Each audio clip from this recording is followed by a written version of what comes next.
Olá Pedro, tudo bem? Olá, Alexandre, novamente. Olha, desde já quero-te agradecer por teres aceito este desafio, 7 Bases de Sucesso, onde nós vamos desconstruir um bocadinho o teu mindset, a tua experiência de vida, e também eu vou enquadrar aqui as pessoas, porquê do convite ao Pedro e o porquê de também seres uma mais-valia para este programa. O 7 Bases de Sucesso é baseado em 7 temas que vamos abordar ao longo desta live, em que ao longo desta live nós vamos poder assistir à mesma através do Facebook, do YouTube e do LinkedIn. É uma live em que as pessoas vão poder interagir connosco também. É uma live em que vai existir pessoas que te conhecem a ti, vai existir pessoas que me conhecem a mim, vai existir pessoas que conhecem os dois e depois vai existir pessoas que não conhecem nenhum dos dois. Ela vai ser uma live que vai ser transmitida em 2 partes. Uma primeira parte vamos abordar então 4 temas que são eles o autoconhecimento, propósito de vida, disciplina e trabalho de equipa, isto sempre baseado no teu mindset, e depois fazemos um break de 1 minuto e vamos até ao fim, onde vamos abordar outros 3 temas, que são eles o networking, o seres uma referência na tua área e depois também o foco. E vamos começar pela primeira base, primeiro porque há muita gente que te conhece, mas há muita gente que não conhece, e também enquadrar o convite do Pedro, porque o Pedro está nos Estados Unidos, eu estou em Portugal neste momento. O Pedro é profissional de triatlo, mas ninguém melhor do que ele para falar sobre isso ao longo deste tema que vamos abordar, que é o autoconhecimento. Para quem não te conhece, quem é o Pedro Gomes? Antes de mais, obrigado pelo convite. Só uma nota de rodapé antes de continuar, que não é com frequência que eu falo português ou faço o podcast em português, portanto o meu discurso pode não ser assim muito fluido, mas eu às vezes encravo nas palavras, mas pronto, é só uma nota de rodapé antes de começarmos. Pronto, o Pedro, e falando na primeira pessoa, eu acho que a minha mulher gosta de me descrever como um sonhador que persegue, que acredita que os sonhos são alcançáveis, obviamente com muito trabalho. E eu estou sempre disponível para fazer esse trabalho. Acho que os sonhos realizam-se. Toda a minha vida, os últimos 15 anos pelo menos, foram perdidos ou gastos em perseguir esses sonhos, e acredito que com muito trabalho se chega lá. Um pouco mais sobre o Pedro. O Pedro não tem lá estou eu a falar na terceira pessoa. Primeira pessoa. Não tenho propriamente um background desportivo, portanto não comecei a fazer triatlo quando era pequeno. Foi algo que apareceu na minha vida um pouco mais tarde, já enquanto adolescente. E decidiu fazer carreira deste desporto, um pouco, lá está, um pouco como aquela base do sonho de que é possível fazer vida de um desporto que em Portugal não é profissional, e continua a perseguir esse sonho de continuar a fazer a vida enquanto desportista profissional. Essa vida enquanto desportista profissional levou-me aos Estados Unidos porque nos Estados Unidos a realidade é um pouco diferente, existe um pouco mais de oportunidades. E a vertente do triatlo que eu faço, que é muito longa distância, portanto provas de 4, 5 e 8 horas, a indústria dessa vertente está toda nos Estados Unidos, portanto faria sempre algum sentido sair de Portugal, porque o circuito internacional está muito focado nos Estados Unidos, um pouco mais agora na Europa nos últimos anos, mas sempre nasceu nos Estados Unidos e continua muito, muito vincada aqui na cultura americana. Olha, como é que nasce esta tua paixão pelo triatlo, se assim podemos chamar? Foi um pouco... Inicialmente foi forçada, porque eu era um adolescente de jogos de computador e muito agarrado à televisão e aos videojogos. Foi também na altura em que começaram a aparecer as primeiras consolas para jogar em casa, com os amigos. Portanto, o motivo de socialização entre os amigos era jogar computador e videojogos. Mas, portanto, ao longo dos meus 13, 14 anos, era isso que eu fazia, jogava computador e era a maneira que eu tinha de socializar. Acho que um pouco empurrado pelo meu pai para fora para tentar sair um pouco mais de casa, eu comecei a ter aulas de natação aos 15 anos, salvo erro. E depois o meu pai na altura já corria e portanto um pouco instigado por ele próprio correr, ele começou-me a trazer para algumas provas de corrida de rua. Portanto eu lembro de fazer a corrida do metro e coisas que são em Lisboa, corridas populares de atletismo em Lisboa. Mas quer dizer, eu nunca gostei, né? Eu fazia aquilo um pouco por obrigação. Mas acho que houve ali um certo clique a dada altura, não me recordo bem o que foi, o que estimulou esse clique, mas que eu, a certa altura, comecei a perceber que poderia fazer o desporto, o desporto de endurance, quanto mais investes tempo e trabalhas em prol de qualquer que seja o objetivo, mais retorno tens do desporto, começas a ser mais rápido, começas a ser melhor, começas a ganhar as corridas que tens pessoais com os teus amigos, e portanto a dada altura comecei a perceber que, ok, o desporto de endurance dá-te tanto como quanto tu investes. Portanto, se investires muito, ele dá-te mais, se investires pouco, ele dá-te menos. A dada altura, o meu clube de natação organizou um triatlo e eu até então, um triatlo indoor. Até então nunca tinha tido uma experiência com triatlo, mas conhecia um amigo do meu pai que fazia triatlo, conhecia uma ou duas pessoas que faziam triatlo, sabia mais ou menos o que era, e decidi participar. E por estranho que pareça, eu até então ganhava algumas corridas de rua nas minhas aulas de natação, ou corridas com os meus amigos nas aulas de natação, mas nunca tinha participado numa competição a sério. E esta foi a primeira experiência que eu tive de uma competição a sério, em que há prémios para os primeiros, em que há resultados publicados, e foi um triatlo. E na altura eu lembro-me que não fui o último, que para mim já foi uma grande conquista, e despertou algum interesse na modalidade. E foi assim um pouco que tive o primeiro contacto com a modalidade. Na altura não era nem federado, não fazia provas de natação sequer, fazia pequenas competições do clube e pouco mais. Mas foi a primeira experiência com uma competição em que havia, de facto, um tempo limite, havia resultados publicados e havia uma classificação no final onde tu compravas os teus tempos com outros. E acho que se calhar foi também por esta altura que se deu o tal clique em que eu comecei a focar mais no desporto outdoor e não tanto no desporto indoor ligado à televisão, e começou a fazer algum sentido aquilo de quanto mais trabalho, mais retorno tenho, mais rápido sou, e foi assim que surgiu. E isto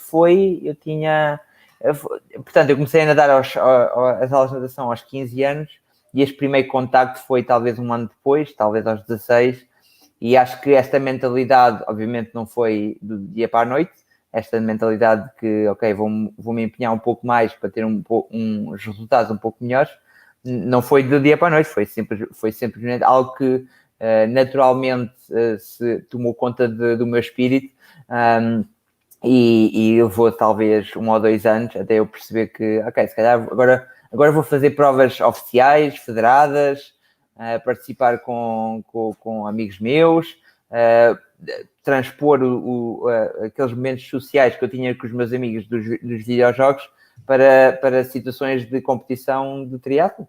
E comecei a fazer provas da Federação de Triatlo de Portugal, e foi assim que tudo começou. Como é que te surge a ideia de ir para o estrangeiro? Bom, a ideia de ir para o estrangeiro surgiu muito mais tarde. Portanto, eu comecei a fazer provas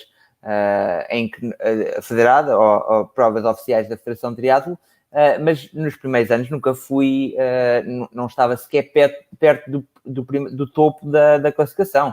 Aquilo é uma página que era impressa no final das provas, E se eu ficasse na primeira página, era muito bom. E a primeira página tinha, sei lá, 50 atletas. Portanto, as provas na altura não tinham a quantidade de participantes que tinham hoje. Portanto, ficares na primeira página era bom, mas quer dizer, não era nada especial, porque o desporto era muito recente. E o triatlo em Portugal na altura, isto estamos a falar há 15 anos atrás, não era o que é hoje. As pessoas não sabiam o que era um triatlo. Muito frequentemente confundia o triatlo com teatro. O fenómeno que foi a Vanessa Fernandes não existia, não era um desporto olímpico. Portanto, era tudo muito a cru e muito, muito amador ainda na altura. Mas, portanto, isto foi evoluindo ao longo dos anos. Portanto, o triatlo transformou-se numa modalidade olímpica. Apareceu uma atleta de grande referência em Portugal, que foi a Vanessa Fernandes na altura. A Vanessa Fernandes ganhou uma medalha olímpica no segundo ano em que se realizaram os Jogos Olímpicos. O triatlo fez parte do plano olímpico. E isso acho que foi o primeiro boom da modalidade em Portugal. Eu, na altura, fui convidado para o Centro de Alto Rendimento com uma perspectiva olímpica para Londres 2012. Portanto, estávamos no ano, talvez 4 anos antes. Não recordo bem das datas. 2008, talvez 2007, que estávamos a 5 anos dos Jogos de 2012. Eu fui convidado para integrar o CAR, o Centro de Alto Rendimento no Jamor. Isto porque houve uma progressão enquanto atleta. Portanto, houve ali uma altura em que eu deixei de ser, do meu objetivo ser ficar na primeira folha, para começar a aspirar aos lugares de topo. E então fui convidado para o Centro de Alto Rendimento enquanto esperança olímpica para Londres 2012.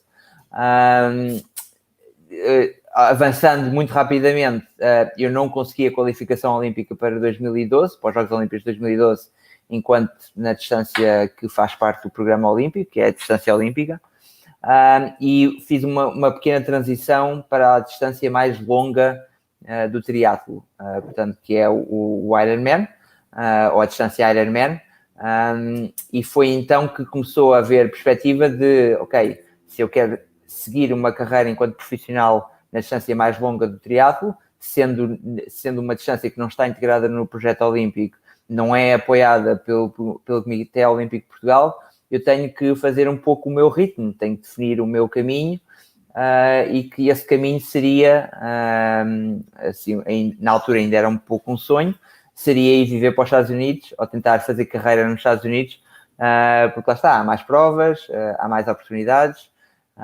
E portanto, isto é tudo. Eu resumi a minha vida nos últimos 15 anos, mas houve pequenos passos no intermédio, no entretanto, que se calhar saltei, mas portanto foi assim, muito resumidamente, foi assim que aconteceu. E a transição para os Estados Unidos não aconteceu até 2014, foi quando eu vinha cá aos Estados Unidos com um visto de turista para fazer provas, mas a transição de viver 100% do tempo nos Estados Unidos e estar com base aqui nos Estados Unidos não aconteceu até 2014, portanto é relativamente recente. Era o que te esperavas? Superou muito as tuas expectativas ou ficou muito aquém daquilo que imaginavas? A vida nos Estados Unidos ou... A vida nos Estados Unidos como atleta?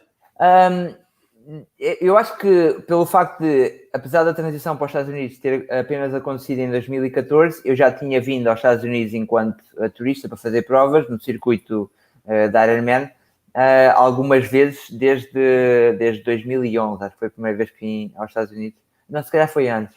Bom, não interessa, mas já tinha tido algum contacto com a comunidade, com o que é o triatlo nos Estados Unidos, que na altura e ainda hoje, obviamente que é muito maior do que é, ou tem uma representação muito, muito maior do que tem na Europa, nem em Portugal, nos países europeus. Portanto, eu já tinha alguma ideia do que seria. E particularmente aqui no Arizona, portanto, a gente vive em Phoenix, um pequeno subúrbio de Phoenix que se chama Scottsdale, e portanto eu já aqui tinha estado, porque existe um Ironman Arizona, existe uma prova aqui a 10 km de onde eu vivo, e eu já tinha estado aqui, já tinha tido contacto. E para responder à tua pergunta, não foi muito diferente das primeiras experiências que eu tive enquanto turista, ter vindo para os Estados Unidos fazer uma prova. Acho que correspondeu um pouco às expectativas que eu tinha. Sabia que as oportunidades eram mais frequentes aqui nos Estados Unidos, havia mais provas, e portanto acho que correspondeu àquilo que eu tinha ideia, ou tinha vindo a desenvolver ao longo dos anos. Assim, acho que foi um maior choque para a minha mulher, que vinha de uma cidade como Lisboa, vir viver num subúrbio de Phoenix, que é Scottsdale, simplesmente porque a vida aqui é um bocadinho mais perto da vida de campo do que é viver numa grande cidade como é Lisboa. E, portanto, as pessoas conhecem os Estados Unidos como Nova York, Los Angeles, que são aquelas metrópoles grandes com prédios altos, e Phoenix não é nada assim. A Phoenix não há prédios altos, não há arranha-céus, é uma cidade muito grande, tem muitos habitantes, mas é tudo, como isto é um deserto, é tudo muito espaçado, não há prédios grandes, as casas são pequenas.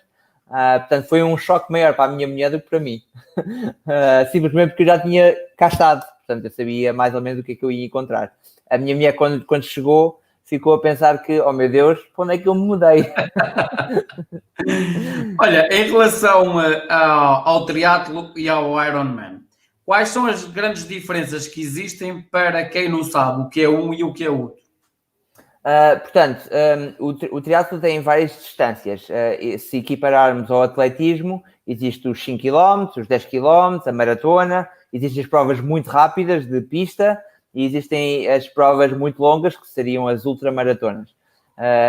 Acho que é a melhor maneira de descrever o Ironman está para o triatlo como a maratona está para a corrida. Portanto, o Ironman não é a maior distância que existe, mas existem Ultra Ironmans e Ultramans, mas uma prova com um tempo limite de menos de um dia, o Ironman é a maior, portanto tem um tempo limite de 17 horas. E as distâncias são equiparáveis a 4 quando comparamos a maratona aos 10 km, portanto a vertente olímpica do triatlo seriam os 10 km, que é uma prova que dura mais ou menos 2 horas no caso do triatlo, e o Ironman, que está equiparado à maratona quando falamos de atletismo, é uma prova que dura perto de 8 horas após primeiros. E portanto, as distâncias na distância olímpica, que faz parte do programa olímpico, são 1500 metros de natação, 40 km de ciclismo e 10 km a correr a pé. E no Ironman, as provas que eu faço têm 3.800 metros de natação, 180 km de ciclismo e tem uma maratona no final, 42,2 km a correr. Portanto, é uma prova muito mais longa, não se para o cronómetro entre desportos, portanto tem que haver uma transição rápida em desporto. Mas pronto, esta seria a comparação. Só uma pequena nota para dizer que o triatlo olímpico é uma prova onde no ciclismo podem andar em pelotão, portanto é permitido o drafting, portanto podem andar em grandes grupos, e no Ironman a prova é totalmente individual, portanto não é permitido do drafting e é um contrarrelógio de 180 km. Portanto, pergunta também, por causa de tu seres o primeiro e único até à data português a ganhar uma prova profissional da Ironman. Como é que foi essa sensação? Acho que na altura foi a realização de um sonho. Acho que se falarmos de mim enquanto sonhador, acho que este foi talvez o primeiro sonho, que foi vencer um Ironman enquanto profissional. Na altura nem sequer havia provas de Ironman sem profissionais, mas hoje em dia já existem, que serão provas só com amadores. Mas na altura era um sonho e foi a realização de um sonho. Agora, como é que te sentes? Sei lá, acho que não existem palavras para descrever o momento de alegria e o culminar de todo um esforço de vários anos, que obviamente que eu trabalhei vários anos para chegar àquele resultado de um dia. Mas depois,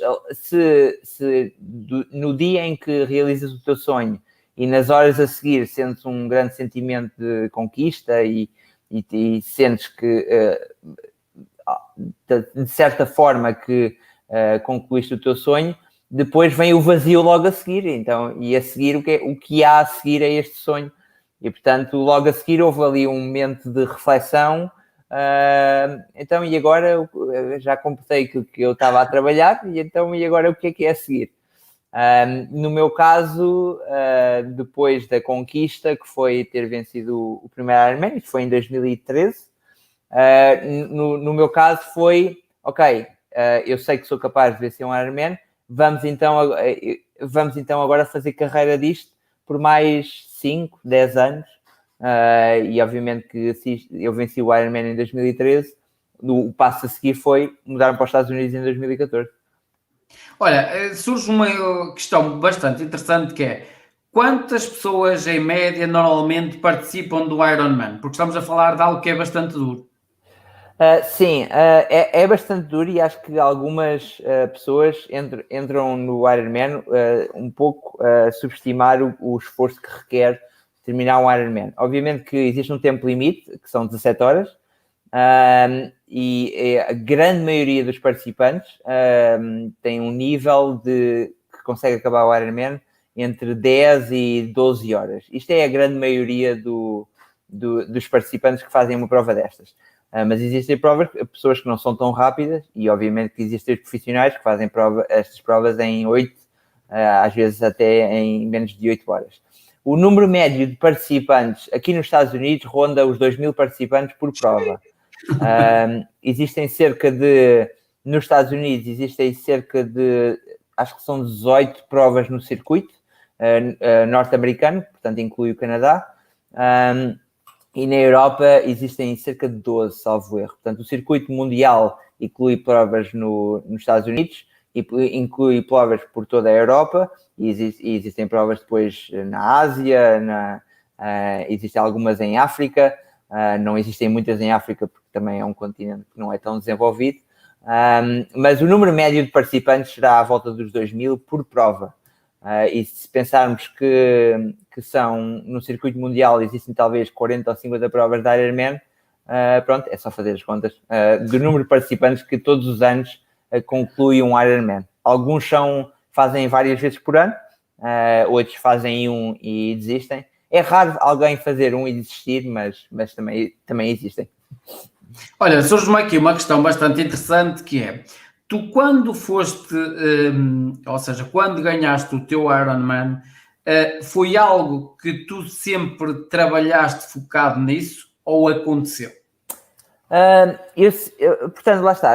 Quando eu comecei o desporto, eu comecei com o desafio de fazer um triatlo, concluir, e ao longo do tempo a minha ambição começou a ser cada vez maior.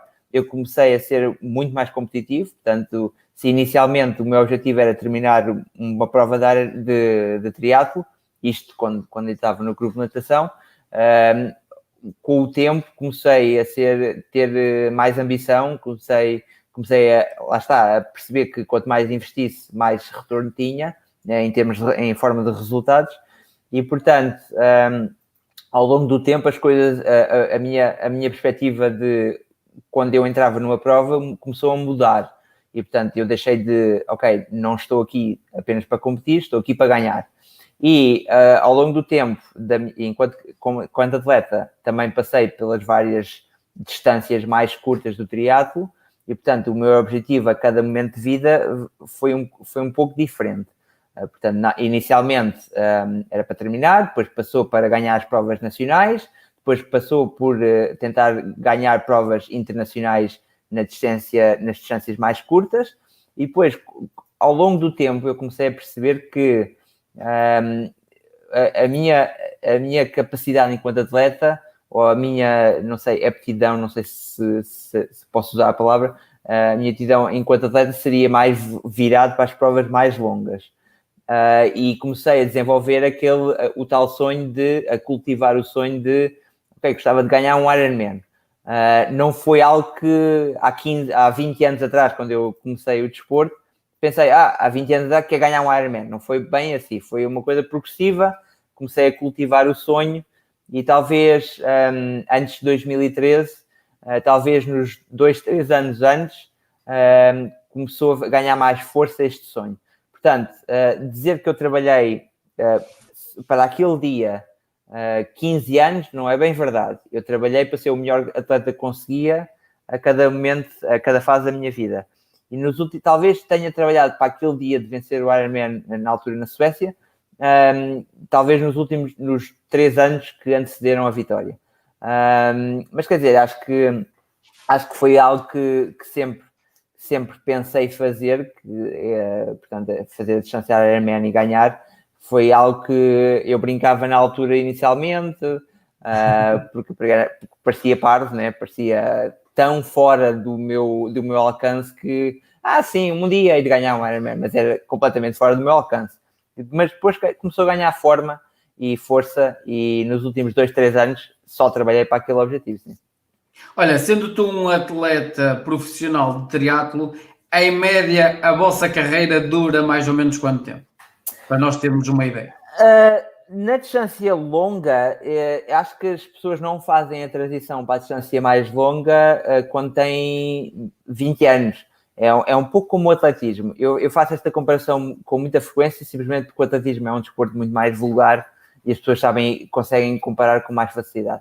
Portanto, as pessoas normalmente não se focam na maratona quando têm 20 anos. Normalmente focam-se nas distâncias mais curtas quando são mais novos e progressivamente vão aumentando a distância.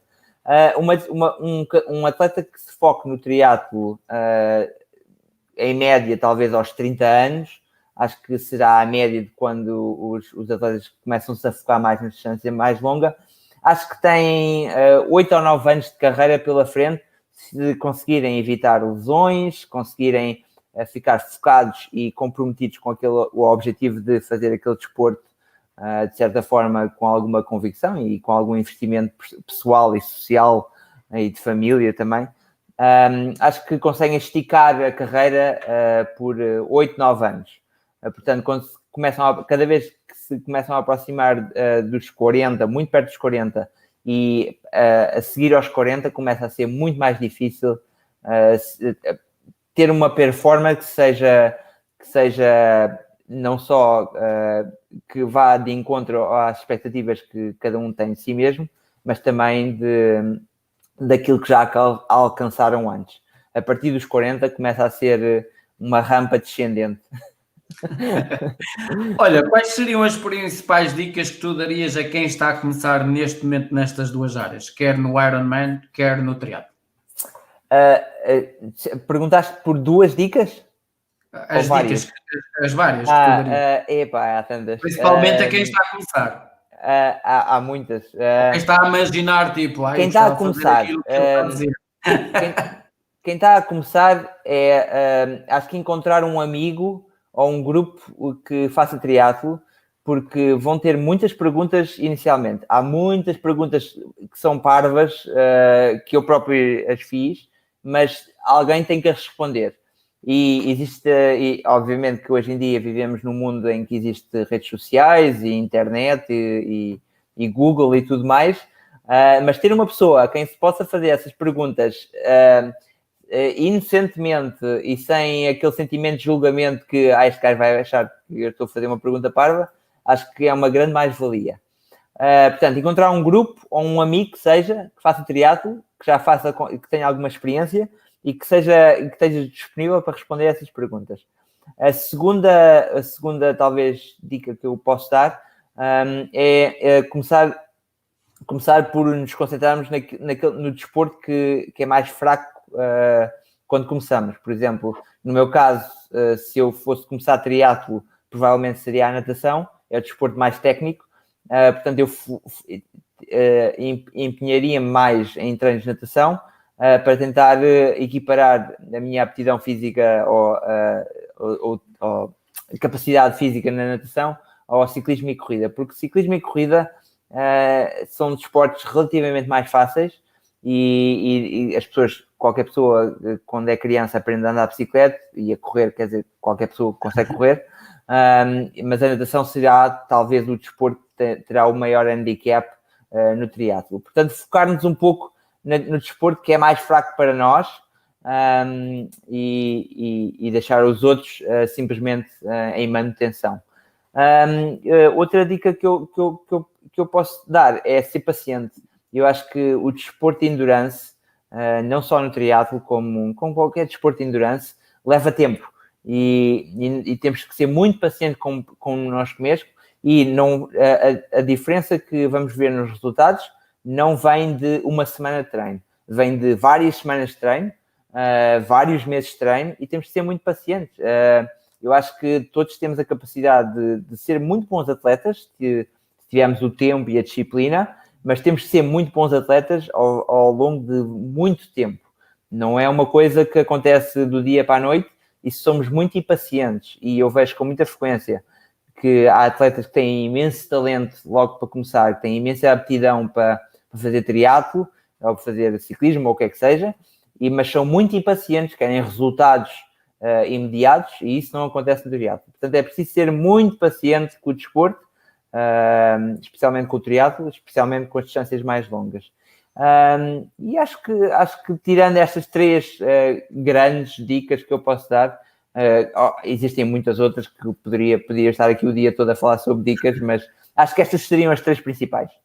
Olha, a última questão que eu te vou colocar sobre autoconhecimento para partirmos para a segunda base é: ao longo da tua vida existiram momentos de autodescoberta que tu possas partilhar connosco?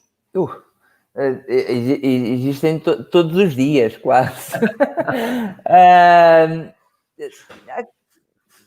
difícil dizer um momento. Eu acho que existem vários em que não só eu tenho que... Acho que isto tudo vai dar à força mental que temos que ter nos momentos baixos que temos na nossa carreira, que temos que olhar para trás e refletir porque é que fazemos aquilo, e pensar que todos nós temos menos bons na nossa carreira, mas que a vida continua e que temos que continuar a caminhar para a frente, porque para a frente é que é Lisboa, apesar de acho que estás no norte, mas o dito diz que para a frente é que é Lisboa. Mas sim, acho que houve muitos momentos, não consigo precisar nenhum agora, mas existem muitos momentos baixos na nossa carreira que lá está. O importante é continuar um passo à frente do outro e continuar a caminhar rumo àquele objetivo. Olha, vamos então entrar na segunda base de sucesso, que tem a ver com o propósito de vida. És uma pessoa que já encontrou o seu propósito, ainda anda à procura, ou tem vários propósitos na vida? Eu acho que não tenho um único propósito na vida, né? Eu acho que quero ser o melhor atleta que conseguir ser, enquanto tiver a capacidade física para melhorar. Gostava de ser uma pessoa que inspira outras a fazer desporto e a serem ativos e saírem da sua zona de conforto, e fazer algo que nos desafie pessoalmente. Mas o meu propósito de vida neste momento, obviamente, é ser o melhor atleta a conseguir, enquanto a minha capacidade física o permitir ser melhor. E quando eu sentir que não estou a progredir na direção correta, se calhar vou mudar um pouco o meu propósito de vida, e se calhar passará mais por inspirar outros a tentarem fazer este desporto, ou inspirar outros, de certa forma, a fazer desporto no geral, ou simplesmente a perseguir os seus sonhos, que acho que foi isso que eu fiz nos últimos 10 anos, que foi perseguir aquela ilusão de que existe um sonho que a gente vai alcançar, e acho que nem todos são capazes de sair da sua zona de conforto e perseguir os seus sonhos, e às vezes acho que eu espero ter inspirado a minha mulher a o fazer. Acho que ela perseguiu o seu sonho pessoal, e gostava de inspirar outras pessoas e ser uma referência, ou mostrar que é possível alcançar os sonhos se tivermos tempo e paciência e investirmos em nós mesmos. Olha, a próxima questão que eu te vou colocar tem a ver com ajudar outras pessoas que estejam a passar por uma dificuldade atual, mas que tu já passaste, tu já superaste, tu tomaste uma consciência, e com as tuas dicas estas pessoas também possam tentar ultrapassar o momento delas. A questão que eu te vou colocar nunca tem como objetivo colocar os meus convidados numa situação delicada, mas sim ajudar outras pessoas. E a questão é a seguinte: qual foi o momento mais difícil da tua vida que te fez crescer? E qual foi a tomada de consciência deste momento? Que dicas é que tu deixarias às pessoas que estão a passar por isso neste momento e que tu já passaste, já superaste e já ultrapassaste? Por isso é que eu digo algo do passado e não algo atual. Ok. Obviamente que existem, todos temos momentos delicados na nossa vida, acho que todos cometemos os nossos erros, acho que todos temos decisões impulsivas e precipitadas e que depois acabamos por nos arrepender. Dicas. É um pouco aquilo que eu já disse anteriormente. A vida continua, temos que focar-nos naquilo que é importante para nós naquele momento, a focar-nos, a pensar que a vida não acaba e temos que continuar a mover em frente. Acho que é uma dica um pouco generalista, pouco específica, mas a verdade é que se formos ver no fundo da questão, é isso mesmo que acontece. Não existe nada que possamos mudar no passado e, portanto, temos que olhar sempre em frente e fazer o melhor com aquilo que temos e concentrarmos naquilo que é o nosso trabalho, acordarmos todos os dias a pensar que, ok, vou fazer aquilo que me continua a oferecer propulsão para a frente e não a ficarmos presos ao passado. Acho que é assim, lá está, é um pouco generalizada a dica, mas é assim, na vida prática e real é isto que acontece, portanto, será a minha melhor dica. Sabendo nós que todos um dia vamos acabar por morrer, porque também um dia nascemos, o que é que tu fazes no teu dia-a-dia para tentar prolongar a tua vida e melhorar também a qualidade de vida? Bom, antes de mais, diz que o exercício físico melhora a nossa qualidade de vida, prolonga a nossa vida. É verdade que é B. Portanto, o exercício físico de alta, ou o alto rendimento, a performance física, ou quando o nosso objetivo é performance física e tentamos empurrar os nossos limites cada vez mais alto, acho que isto não dá saúde a ninguém. Isto não pode ser saudável. De qualquer forma, acho que todos os dias tento, talvez não prolongar a minha vida, mas tentar a minha vida no seu geral, mas tentar prolongar a minha vida enquanto atleta. Fazer hoje, pensar no que é que pode ajudar-me daqui a 2 ou 3 anos, de certa forma, a estender a minha vida enquanto profissional de triatlo. Diariamente, coisas que eu faça. Tenho muito cuidado com a alimentação. É um cuidado que não é extremo. Eu não tenho uma alimentação extrema em que, ai meu Deus, só posso comer coisas que sejam benéficas para o meu corpo e para o meu sistema. Mas tenho algum cuidado. Acho que a minha mulher ajuda-me neste campo. Obviamente que existem coisas que eu não faço porque sei que de certa forma não ajudam a minha qualidade de vida ou não ajudam aquilo em que eu foquei a minha vida neste momento. Portanto, por exemplo, eu sou profissional de triatlo e, portanto, a minha vida é fazer triatlos, portanto, não vou fazer provas de BTT porque são muito arriscadas. Portanto, lá está, não é, de certa forma, a tentar prolongar a minha vida no seu geral, mas é tentar prolongar a minha vida enquanto atleta. Portanto, eu não olho muito para o fim da estrada, eu olho muito para o fim deste caminho onde eu estou. Portanto, eu neste momento sou atleta profissional e estou a tentar maximizar a minha vida e a promover a longevidade da minha vida enquanto atleta. Tirando a alimentação, acho que obviamente que faço exercício físico, acho que ajuda, de certa forma. Tento dormir, acho que uma das principais componentes do desporto e da performance física é a recuperação e o dormir em particular. Tento dormir o máximo que consigo, tento estar bem hidratado ao longo do dia, mas lá está, isto prende-se muito com o meu foco em performance desportiva e física. Portanto, não sei se isto que eu faço de triatlo está a prolongar a minha vida, mas sinceramente eu sou muito... Eu não olho para o fim da estrada e não penso que quero viver até aos 100 anos. Não é algo que me foque. Eu acho que a minha vida, a partir de certo ponto, irá perder muita qualidade e a dada altura, se calhar, é melhor acabar. É um bocado triste isto. Olha, vamos então entrar na terceira base que tem a ver com a disciplina. Por exemplo, numa escala de 1 a 10, onde é que te colocavas e porquê? Em disciplina? Sim. 10. Eu acho que qualquer atleta de alto rendimento tem que ser um 10 ou 9.9 no campo da disciplina.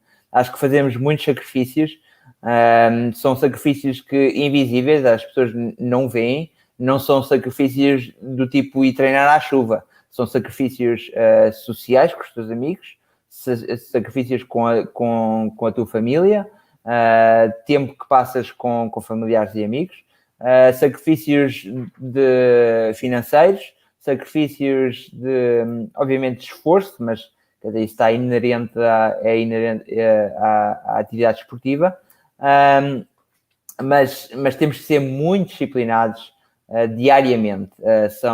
Temos que ser disciplinados com o nosso treino, com o nosso regime de treino, com o nosso regime alimentar, e toda a nossa vida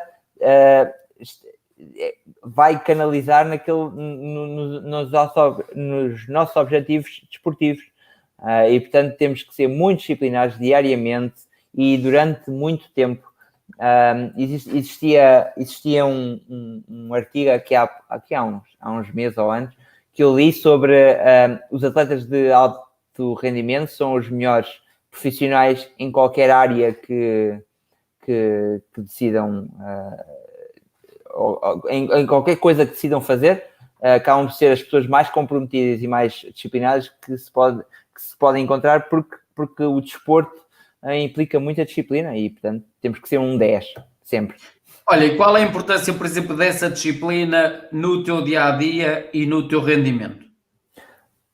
Eu acho que é fundamental, quer dizer, é como eu disse, eu acho que faz parte de fazer desporto de alta competição e quando se trata de um desporto profissional em que estamos a competir com pessoas que têm muito talento, trabalham tanto ou mais que tu, eu acho que é fundamental ter essa disciplina de treino, de trabalho,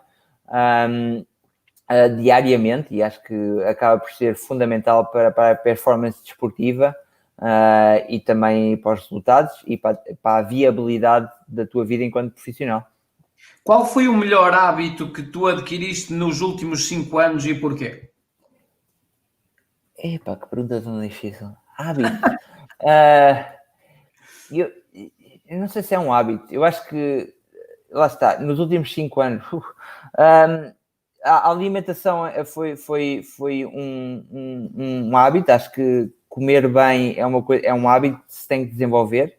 A rotina de treino acho que também é um hábito, mas não sei se foi nos últimos 5 anos, acho que já foi nos últimos 10. Eu acho que, não sei se existe um hábito, estou aqui a pensar, tirando estes dois, acho que se calhar muito relacionado com a performance esportiva, mas ter muito cuidado com a recuperação. Acho que chegar a casa e não ir simplesmente sentar-me no sofá, e chegar a casa e pensar, ok, agora tenho uma janela de 1 hora em que tenho que alongar, usar o foam roller, comer bem, hidratar. E isto é um hábito que está incutido na minha rotina de vida. Acho que é uma mentalidade que desenvolvemos enquanto atletas, mas lá está, eu não sei se desenvolvi nos últimos 5 anos, acho que desenvolvi nos últimos 10. Pronto, acho que isto seriam, assim de repente, seriam os hábitos que eu desenvolvi mais afincamente, nos últimos 5 anos. Olha, tens aqui uma pergunta do Pedro Brandão. Pensas em regressar a Portugal? Sim, acho que sim, claro que sim. A pergunta surge aqui no casal Pedro Gomes e Carolina, quase diariamente, se pensamos regressar em Portugal. Eu acho que nós temos, a minha carreira enquanto atleta não vai durar para sempre. Acho que eu estou a 4 anos e meio dos 40 e portanto, antes disso, acho que antes dos 40, acho que existem ainda perspectivas de haver oportunidades e haver motivação para estar nos Estados Unidos, longe de amigos e família, para perseguir este sonho que é ter mais conquistas no desporto e conquistar feitos ainda mais altos. Mas voltando à questão, acho que pensamos responder a voltar a Portugal, não sabemos quando. Acho que antes de voltarmos a Portugal, se calhar ainda fazemos incursões pelo Reino Unido, simplesmente porque a minha mulher gosta muito do Reino Unido. Mas agora, sei lá, não sei, com o Brexit vai ser mais difícil. Pensámos voltar para Portugal, talvez nos próximos 10 anos, não sabemos bem quando. Olha, vamos então entrar na quarta base de sucesso, que tem a ver com o trabalho de equipa. Sendo tu uma pessoa que lida direta e indiretamente com muita gente, a teu ver, quais são os prós e os contras de trabalhar em equipa? Bom, contras, que eu saiba, não existe nenhum. Apesar do desporto, do triatlo ser um desporto individual, os resultados não acontecem sem uma equipa por trás de cada atleta. No meu caso, obviamente que existe um fisioterapeuta, existe a minha mulher, existem amigos próximos que me ajudam em várias vertentes do desporto, existem treinos de grupo, existe toda uma equipa por trás dos meus resultados. Isto apesar de eu ser responsável pelo meu próprio rendimento no dia da prova, mas existe toda uma equipa. Portanto, não sei se existe algo contra trabalhar em equipa. Acho que só existem prós. Acho que ninguém consegue fazer este desporto sozinho, e mesmo os amadores que não são profissionais e que levam isto um pouco mais como um hobby, precisam de que exista uma equipa por trás deles. Existe sempre um treinador, existe a mulher que faz sempre parte da equipa, ou o marido ou o parceiro que seja, mas existe sempre, nunca é um desporto 100% individual. Acho que precisamos sempre de uma equipa por trás de nós. Portanto, acho que é fundamental para o rendimento esportivo. Sempre. Tu gostas de receber feedback? E se sim, para quê? De feedback de pessoas ou da minha equipa? Da tua equipa e de pessoas. Vamos meter as coisas por partes. Da tua equipa? Sim. Se gostas de receber feedback da tua equipa e para quê? E se gostas de receber ou não feedback das pessoas e porquê? Eu gosto de receber feedback dos dois lados, tanto da minha equipa como das pessoas. Eu acho que existe um problema do receber feedback das pessoas que não estão na tua equipa. As pessoas que estão do lado de fora a ver os teus resultados e rendimentos não sabem o que se passa dentro da tua equipa.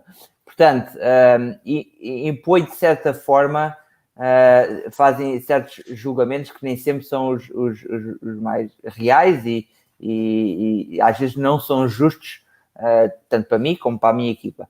O feedback de dentro da minha equipa, portanto, normalmente sabem exatamente o que se passa no meu círculo mais apertado, na minha bolha mais apertada de vida, e portanto é um pouco mais justo, e eu, enquanto atleta, aceito ouço mais a minha equipa do que ouço o feedback externo à minha equipa. De qualquer forma, eu gosto de receber dos dois. Nem sempre o que se passa fora da minha equipa ou da minha bolha, ou tudo o que passa para fora é o que realmente se passa comigo. Mas eu gosto de receber feedback dos dois. Acho que é uma mais-valia. Acho que é difícil eu saber tudo, é difícil eu pensar em tudo, e quanto mais feedback tiver do lado de fora, independentemente se é justo ou não, melhor. E depois eu tenho que ter aquele trabalho de filtrar o que é realmente importante e o que não é tão importante, talvez. Olha, tens aqui mais uma questão que é do Pedro Brandão. Achas que é possível ser atleta de elite Ironman e ter um trabalho dito normal ao mesmo tempo? É muito difícil. Não acho que seja impossível. Acho que temos que pensar o que é um trabalho normal a tempo inteiro. É as 48 horas semanais, é as 60 horas semanais. Acho que é muito difícil. Acho que é um desporto que consome imenso tempo. É muito difícil ter um trabalho a full time, daqueles de 9 às 5, 40 horas por semana, e fazer Ironman ao nível profissional. Não digo que será impossível, mas acho que é muito difícil. Mas a realidade é, todos os atletas de Ironman, mesmo a nível de elite, não são simplesmente atletas de Ironman a 100%. Acho que quase todos, eu não vou dizer 100% dos atletas de elite, têm alguma coisa que fazem adicionalmente. Não sei se é um trabalho a tempo inteiro, até pode ser um part-time, mas eu acho que não, se calhar um pouco por obrigação, porque o desporto Ironman não é um desporto olímpico, apesar de ser um desporto profissional nos Estados Unidos, não é um desporto profissional em muitos países. Portanto, as pessoas têm que sobreviver, né? Porque não há as bolsas de prize money nas provas de Ironman também não são por aí além. Portanto, é muito difícil viver só do Ironman, mesmo ao nível de elite. Mas, obviamente, que é muito difícil ter um trabalho a tempo inteiro, aqueles de 40 e 60 horas por semana, e fazer Ironman ao mais alto nível. Só para terminar este raciocínio, eu acho que as pessoas que têm mais sucesso no desporto de Ironman, a nível tanto profissional como amador, foram a dada altura pessoas que tiveram muito sucesso na sua carreira profissional, porque lá está, porque foram pessoas que desenvolveram aquela disciplina de trabalho que depois passou para o Ironman, ou vice-versa. E, portanto, as pessoas que eu vejo que são, talvez mais a nível amador, as pessoas que ganham os seus grupos de idade nos Ironman, são pessoas que têm, se calhar, têm muito sucesso na sua vida pessoal e profissional fora do Ironman, e se calhar até têm um trabalho mais flexível em termos de horário, naquela altura em que estão a fazer Ironman mais concentrados, porque antes foram muito bons naquilo que fizeram. E isso acontece com muita frequência no triatlo. Já agora o Pedro Brandão agradece-te, envia-te um abraço e diz que foste uma das grandes referências dele quando ele iniciou no triatlo. Obrigado, Pedro. Olha, com que tipo de pessoas é que tu gostas de trabalhar para que as coisas corram bem? Ainda em relação ao trabalho de equipe? Tipo de pessoas, tipo... Com que características? Desculpa? Com que características? Eu acho que pessoas que tenham a mesma disciplina e compromisso com o que é que seja que façam, acho que são pessoas que eu vou confiar e depositar alguma confiança de que o que é que seja, qualquer que seja o feedback que eles me deem ou que me ofereçam, será uma mais-valia. Pessoas que se calhar não têm tanto sucesso a nível profissional e pessoal, se calhar eu questiono um pouco mais o seu feedback. Características, eu acho que pessoas que também façam desporto, é um bocadinho aleatório, ou se calhar generalista, mas pessoas que entendam aquilo que um atleta passa diariamente, os sacrifícios que tem que fazer para ser atleta profissional e sacrifícios que têm que fazer para perseguir os seus sonhos. Pessoas que também o fizeram, tenham percursos de vida semelhantes ao meu, talvez são pessoas que eu dou mais credibilidade e que talvez se tiver que juntar à minha equipa, será talvez a rampa de lançamento para entrar na minha equipa. Olha, antes de irmos para intervalo, eu vou-te fazer uma pequena questão que tem a ver com quais são as maiores barbaridades que tu ouves na tua área de atuação como atleta? Barbaridades. Há tantas. Se calhar vou-me concentrar um pouco mais no Ironman, simplesmente porque é a vertente que eu agora faço. Barbaridades, acho que existe o lema do Ironman diz que anything is possible, ou como é que é? Tudo é possível. Apesar de tudo ser possível, requer imenso trabalho. E eu acho que as pessoas dizerem de boca cheia que o Ironman é muito fácil, acho que não é verdade. Acho que é uma prova de extrema duração que requer trabalho, requer disciplina e empenho, e portanto essa talvez seja uma das maiores barbaridades, que o Ironman é fácil. Não é uma coisa impossível, mas requer trabalho. Requer trabalho e compromisso ao longo de vários anos. A minha mulher vai-me matar por causa desta, porque ela diz sempre que eu não devia estar a falar disto, mas uma das maiores barbaridades dos últimos tempos é a dieta ketogénica para desportos de endurance.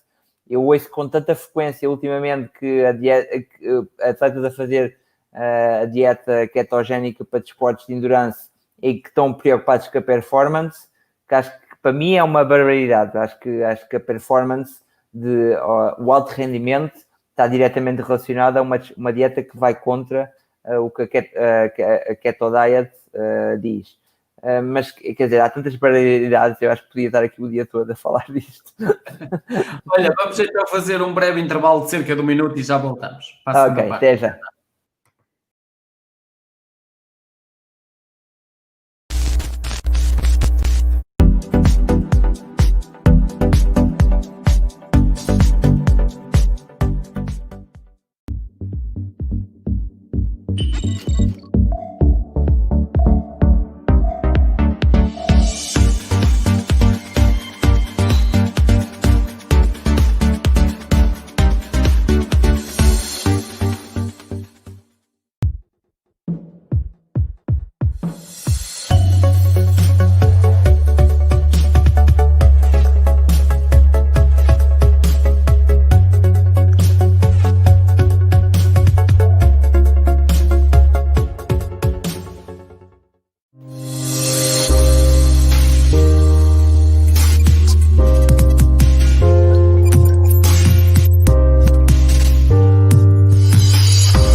Estamos então aqui de volta à conversa com o Pedro Gomes, que na primeira parte nos falou sobre autoconhecimento, propósito de vida, disciplina, trabalho de equipa. Também enquadrar as pessoas que estão a chegar agora neste momento, que nós estamos em Portugal, mas o Pedro está nos Estados Unidos, é um atleta profissional de triatlo. Para além disso, também é o primeiro português até à atualidade a ganhar um Ironman. E esta conversa tem sido bastante interessante ao longo desta primeira hora, e agora vamos entrar então em outros 3 temas. E esses 3 temas vamos começar pelo networking. Qual é a importância do networking na tua área, neste caso, na tua profissão, enquanto atleta? Eu acho que de certa forma não será fundamental, mas ajuda imenso. Acho que criar ligações espalhadas pelo mundo, eu acho que neste momento conheço atletas e pessoas espalhadas pelo mundo, ajuda de certa forma a minha carreira enquanto atleta, se eu precisar de informações sobre provas que existem em vários países ou em vários estados aqui nos Estados Unidos, acaba por ser benéfico, claro. Acho que não existe contras contra o networking no triatlo. Não sei se será fundamental, obviamente que conseguimos na mesma ir fazer provas em vários sítios e resolver situações em vários sítios. Não conhecemos ninguém, mas obviamente facilita imenso. O quão importante é... não sei bem responder a essa pergunta. Acho que é importante termos amigos espalhados pelo mundo. Mas, por exemplo, em relação a seres sponsorado, é importante esta área do networking? Ou, por exemplo, sim. os sponsors existem na vossa área com facilidade ou nem por isso? Ou não é assim tão fácil? Sim, tens razão. Não estava a ver nessa perspectiva. Acho que, de certa forma, enquanto atletas profissionais, dependemos um pouco dos patrocínios e de algum dinheiro que consigamos gerar através das redes sociais. Portanto, hoje em dia, num mundo em que vivemos dentro das redes sociais, acho que existem tantas e existe muita informação que circula nas redes sociais. Acho que faz sentido existir em redes sociais, usarmos as redes sociais para a nossa própria promoção e exposição. E de facto, nos últimos talvez 4, 5 anos, cada vez mais é importante desenvolvermos essas redes sociais em nosso benefício, para promovermos não só os nossos resultados, mas também, de certa forma, para o nosso alcance e a exposição enquanto atletas ser maior. Lá está, porque o nosso objetivo será promover o exercício físico, promover o desporto onde estamos, porque se o nosso desporto for suficientemente grande, existe também mais marcas e mais apoios, mais oportunidades, e tem que ser uma área que temos de desenvolver enquanto atletas profissionais, principalmente, mas quer dizer, todos podemos desenvolver. Hoje em dia as redes sociais têm dois lados, que de certa forma toda a gente facilita que toda a gente tenha acesso a ti enquanto atleta, mas também promove a opinião externa lá está, de pessoas que não fazem parte da nossa equipa, não sabem o que se passa, e existe também algum julgamento, claro, mas faz parte.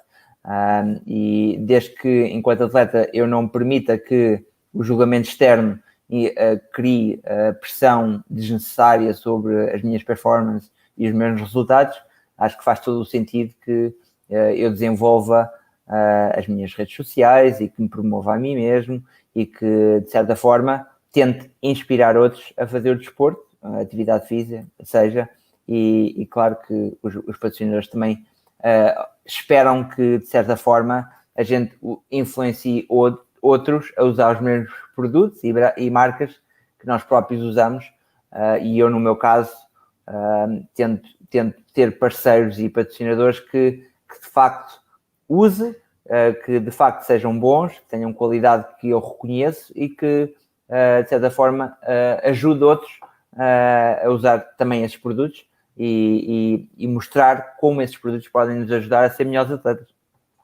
Olha, em relação ao networking e também para finalizar este tema, tu achas que devemos ter cuidado na abordagem, na comunicação e na imagem? Enquanto atleta profissional, sim. Acho que hoje em dia temos que ter muito cuidado com o que expomos e, acima de tudo, temos que pensar que o nosso objetivo é inspirar as pessoas a fazer desporto, a seguirem-nos, a verem os nossos treinos, a verem os produtos que a gente usa, e portanto temos de ter sempre em atenção que não devemos ser muito negativos, porque toda a gente tem maus momentos, toda a gente tem falha, toda a gente tem esqueletos no armário, e acho que se passarmos a mensagem de que tudo é mau, ninguém nos vai seguir. Se passarmos a mensagem que os nossos resultados são sempre terríveis, ninguém se interessa pela nossa própria carreira. Portanto, nós somos responsáveis por passar uma certa imagem de que tudo é espetacular, porque isso é que inspira. ninguém quer saber dos nossos fracassos. Claro que podemos partilhar, mas não tentar contornar um pouco a ideia de que o desporto é só fracasso, porque 90% do tempo o desporto é fracasso. Só apenas 10% do tempo que perdemos com o desporto é que é sucesso, mas faz parte. E são essas histórias que inspiram. Olha, Exato. vamos então entrar na sexta base de sucesso, que tem a ver com neste caso, seres uma referência na tua área de atuação. Algum dia imaginaste chegar ao patamar que chegaste? Superaste as tuas expectativas ou estás muito aquém daquilo que um dia imaginaste? Não, acho que superei bastante as minhas expectativas. Acho que, lá está, há 20 anos atrás, ninguém sonha ser atleta profissional no triatlo. Lá está, em Portugal ainda é visto como um hobby e para 90% dos participantes que fazem um Ironman, acaba por ser só um hobby. Portanto, qualquer pessoa que faça de um pequeno hobby a carreira, para já tem que ser bastante boa, tem que ser paciente e investir tempo pessoal, investir financeiramente na sua própria carreira, mas é muito difícil. Temos que ser não só bons fisicamente, mas como temos que... Toda a nossa vida tem que ser canalizada com esse objetivo. Não pensei que chegaria a ser referência. Não sei se sou referência. Espero que sim. Mas sim, superou em muito qualquer expectativa que tivesse quando comecei a fazer o desporto. Olha, quais são as tuas 3 maiores referências de qualquer área e porquê? Eu acho que ninguém olha para as pessoas que têm muito sucesso em qualquer área sem que estes sejam muito bons. Vamos pôr isto de outra forma. Voltando à pergunta inicial, referências. Acho que pessoas pessoas icónicas como o Ronaldo, que é uma pessoa que obviamente que é extremamente boa naquilo que faz, é uma referência para mim, porque é uma pessoa que não só alcançou tudo aquilo alcança tudo aquilo para o qual trabalha, mas que mostra de facto que é preciso muito trabalho, e acho que é uma pessoa que não se mete em confusões, não se mete em festas, ou se calhar se mete, não o mostra, mas que toda a mensagem que transmite é de: eu alcancei os meus objetivos, eu sou o melhor do mundo, mas eu trabalho todos os dias 100% focado neste objetivo. E eu acho que uma pessoa como o Ronaldo é, claro, uma referência.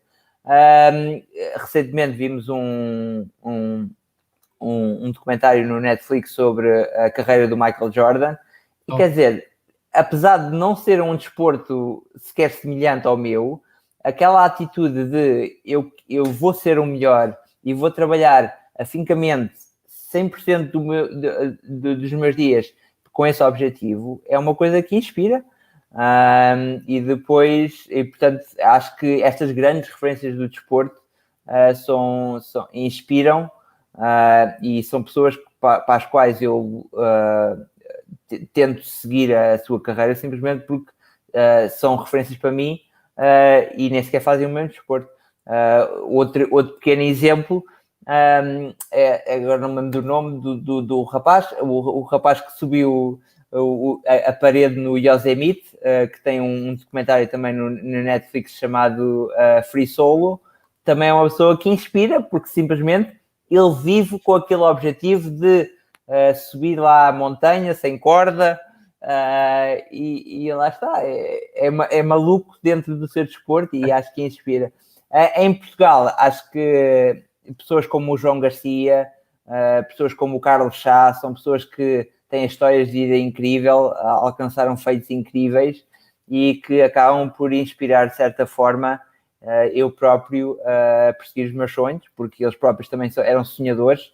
E então o Carlos Chá é assim um pouco mais low profile, portanto não é tão exposto nas redes sociais e é muito calado pessoalmente, mas é uma pessoa que tem uma história de vida incrível, tem histórias incríveis e que de certa forma também me inspiram. Já fui meu convidado. Já, pronto, falhei, tenho que ver. Olha, vamos entrar na sétima base de sucesso que tem a ver com o foco. Numa escala de 1 a 10, onde é que te colocavas e porquê? E qual é a importância desse foco no teu dia a dia, no teu trabalho e no teu rendimento? 10. Tem que ser sempre 10. Lá está, eu acho que temos que ser muito pacientes e isso requer 100% de foco da tua vida no desporto. Acho que eu às vezes penso que toda a minha vida tem um foco que é o triatlo, que é eu ser atleta profissional, e tudo o que eu faço na vida, desde para onde é que viajo, para os ténis que vou usar, tudo o que eu faço na minha vida está focado no triatlo. O objetivo é ser o melhor atleta que conseguir antes da minha performance física começar a ir rampa abaixo. E o foco é 100% a toda a hora, mesmo nos momentos mais baixos da minha carreira. O meu foco era ser o melhor atleta que conseguia naquele dia. E obviamente que o sucesso não aparece do dia para a noite, mas 100% de foco na minha carreira enquanto atleta a toda a hora. Tu focas-te, por exemplo, em dizer não ao que te faz perder tempo? Sim. Sim. 99% das vezes. Mas é algo que é treinado ou sempre foste assim? Eu acho que foi algo que desenvolvi ao longo dos anos. Não foi sempre assim. Acho que às vezes perdia tempo com coisas que eram irrelevantes para a minha carreira enquanto atleta, mas neste momento acho que 100% do tempo tento não perder tempo com aquilo que não me interessa. Acho que se calhar é um pouco egoísta ou altruísta da minha parte, mas é o que é. Acho que é isso que me permite ser o atleta que já provei ser até hoje e que espero ainda provar ser no futuro. Olha, vamos entrar aqui numa pequena brincadeira que eu faço com os meus Credo. convidados.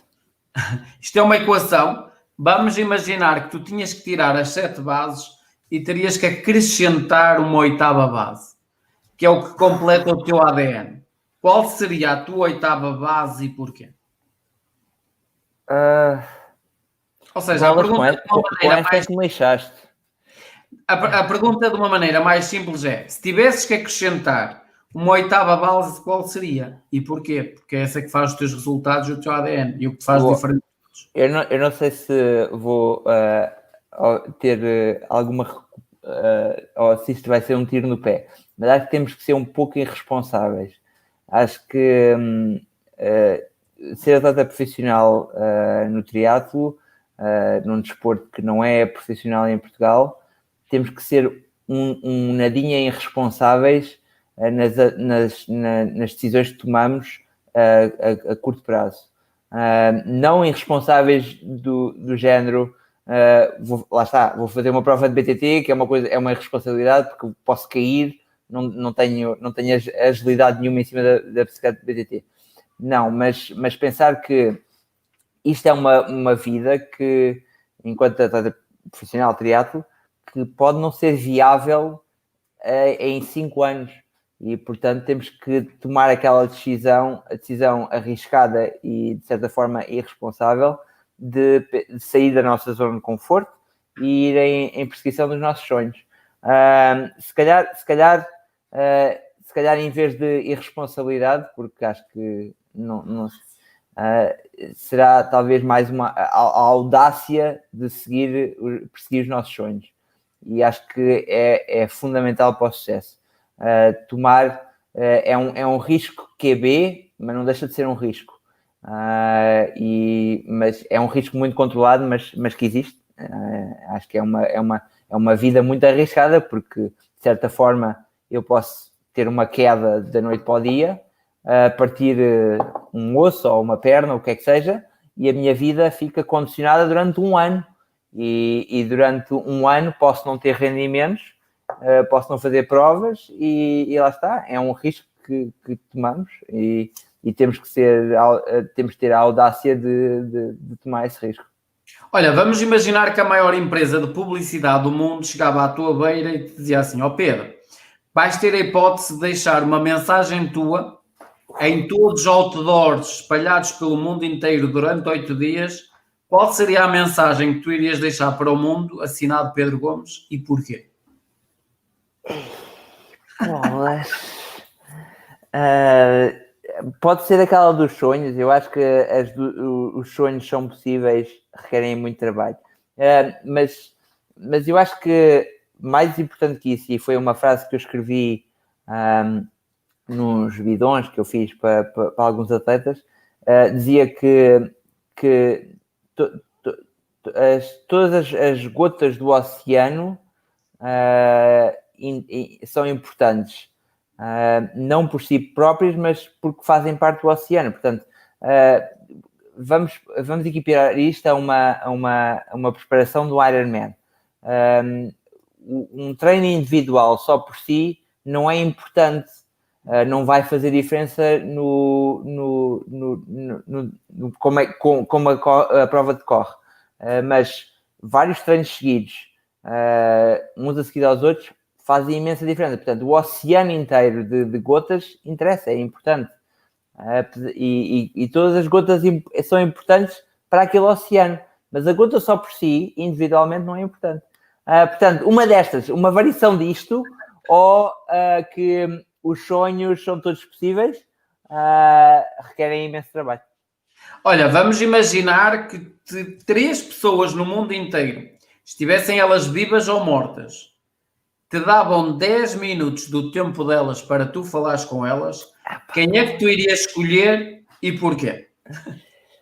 Isso é uma pergunta muito complicada. 10 minutos do seu tempo... Ou seja, com quem é que tu gostavas de falar durante 10 minutos, estivesse vivo ou morto? Ok.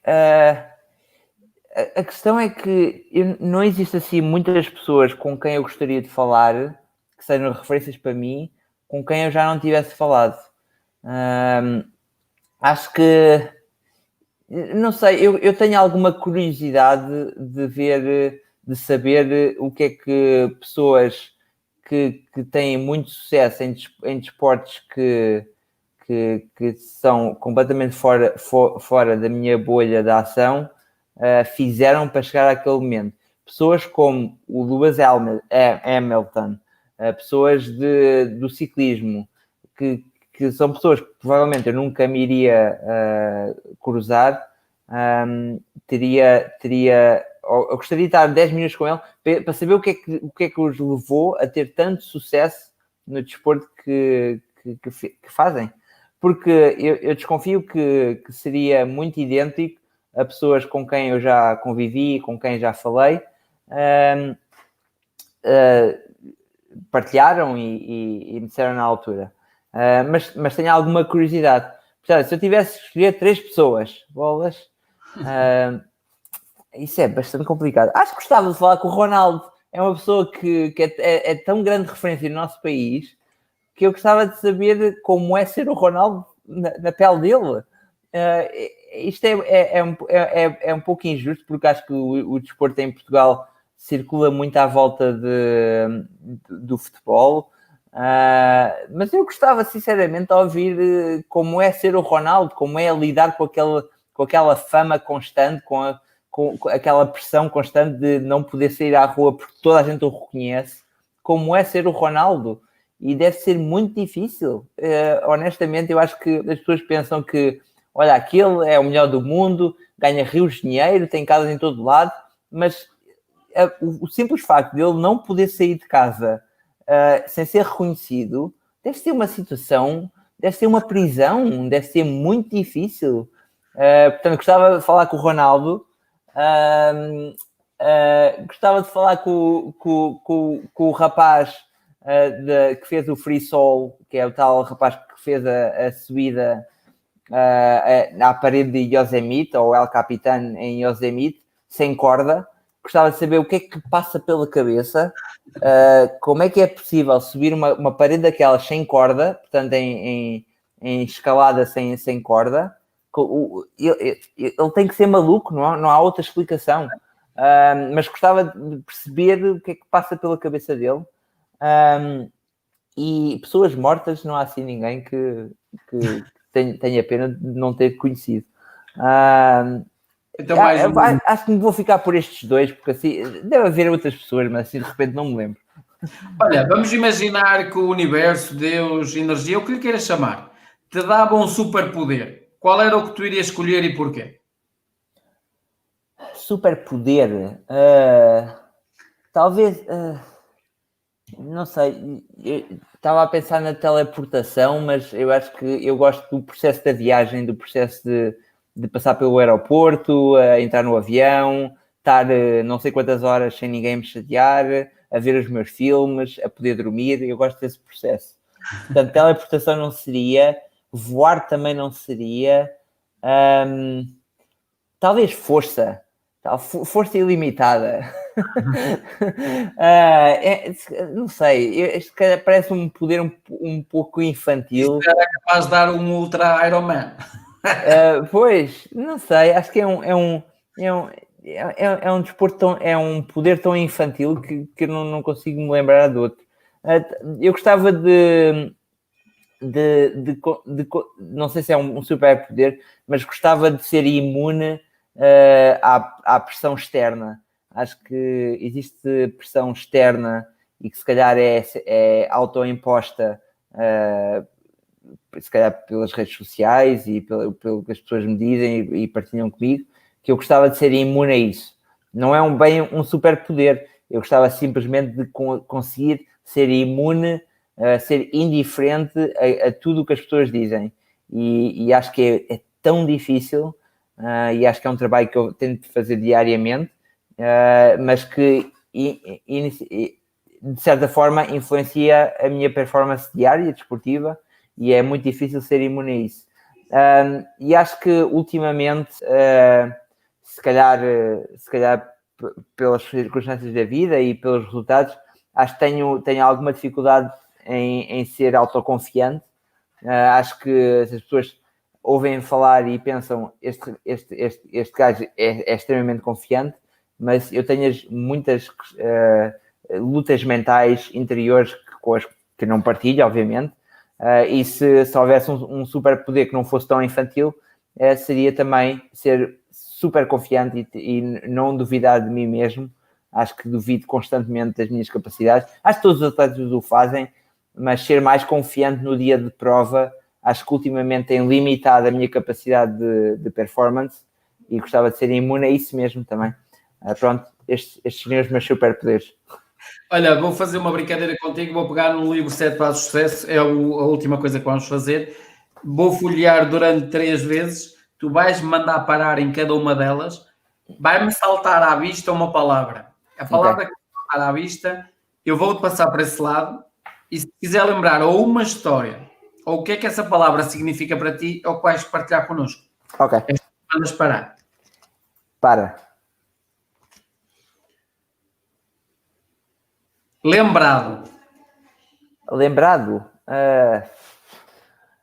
Acho que a única coisa que me vem à cabeça é que eu gostaria de terminar a minha carreira enquanto atleta e ser lembrado como um atleta de referência na vertente que escolhi, que foi o Ironman, por vários anos. Acho que, obviamente, que com o tempo a memória também desaparece, mas pelo menos que enquanto eu for vivo, as pessoas se lembrem de mim como a pessoa que, sim, aquele rapaz que fazia triatlo, que perseguiu os seus sonhos. Acho que enquanto atleta profissional, eu pelo menos não conheço ninguém, nenhum triatleta português que tenha largado tudo em Portugal e perseguido o sonho que é ser atleta profissional. Acho que requer coragem e audácia, como já falámos, e gostava de ser lembrado como um exemplo de que, ok, é possível. Se calhar daqui a uns 10, 15 anos gostava de ser uma pessoa que as pessoas se lembrem, mas o Pedro Gomes foi para os Estados Unidos, perseguiu a carreira, se calhar também gostava de fazer isso e inspiro outros a fazer o mesmo, porque acho que ajuda. Vamos à segunda. Para.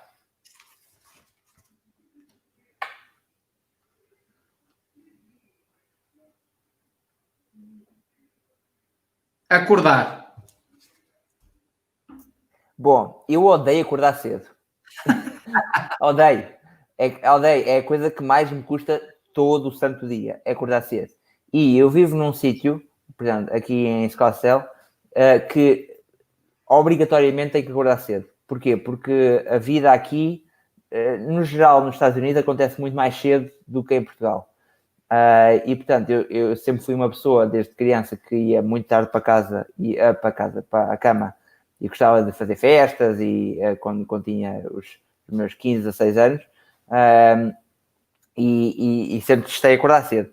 Ainda hoje testo, todos os dias. Mas a realidade é que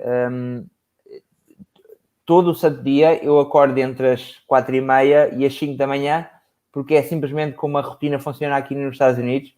E eu gosto de ficar até tarde a ver filmes com a minha mulher, às vezes, mas é difícil, tenho que entrar naquela rotina de ir para a cama às 7 ou às 8, que para o standard português é muito cedo, mas foi algo que eu tive que desenvolver. Olha, isto respondendo àquela tua pergunta do hábito que eu tive que desenvolver nos últimos 5 anos, é ir para a cama cedo e cedo erguer. E a razão porque a vida aqui nos Estados Unidos, ou aqui no Arizona, funciona muito cedo, em padrões muito cedo para o standard português, é que a verdade é que faz muito calor durante o verão aqui nos Estados Unidos, no Arizona, e portanto as coisas acontecem muito cedo, antes de ser o pico do calor, e portanto toda a gente acorda muito cedo, e eu odeio acordar cedo.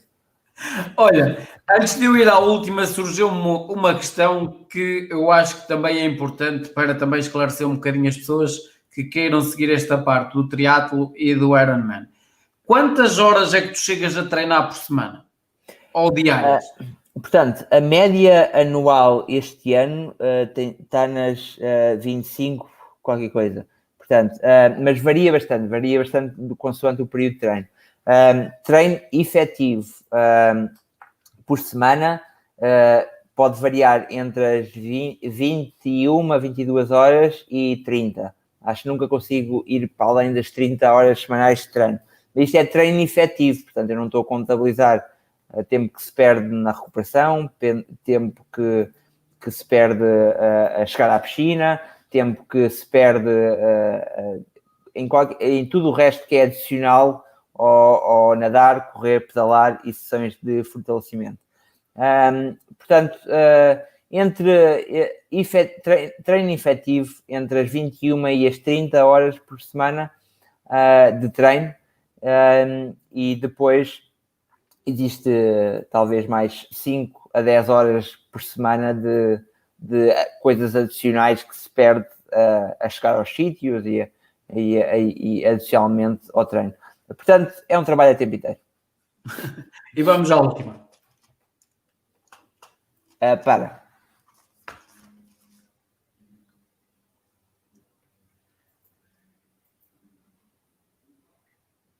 Pessoas. Eu devia ter várias histórias, não era para partilhar. Eu devo ter imensas histórias, mas a minha vida, acho que a minha vida é muito mais interessante do que eu, se calhar, partilho. Porque para mim a minha vida é muito aborrecida. Pessoas, eu acho que vou voltar um pouco ao que já disse sobre a pressão externa que eu sinto de pessoas externas à minha bolha. Portanto, acho que muito,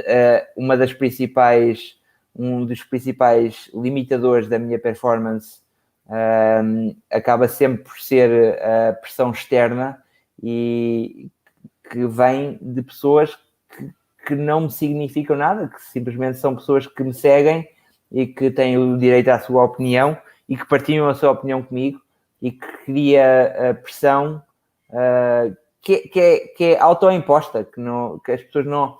isto é um desporto muito egoísta. Ao final do dia, as pessoas, se tu ganhas a prova ou és 15º, não vai mudar a perspectiva que as pessoas têm de ti, mas de certa forma o facto das pessoas constantemente dizerem que aí vais ganhar ou vais fazer pódio, força com isso, impõe alguma pressão que eu gostava de não sentir, mas é autoimposta. Eu acho que eu aprecio que as pessoas que me apoiem, que me sigam, mas inerentemente a esse apoio e seguir, existe pressão, eu sinto a pressão de que tenho que corresponder às expectativas que as pessoas têm em mim. E isso acaba por limitar a minha performance. Isto mesmo, eu sabendo que, independentemente de eu ser primeiro ou último, as pessoas vão na mesma, as pessoas seguem-me não porque eu fui primeiro ou último, mas porque, de certa forma, a minha vida inspira-os.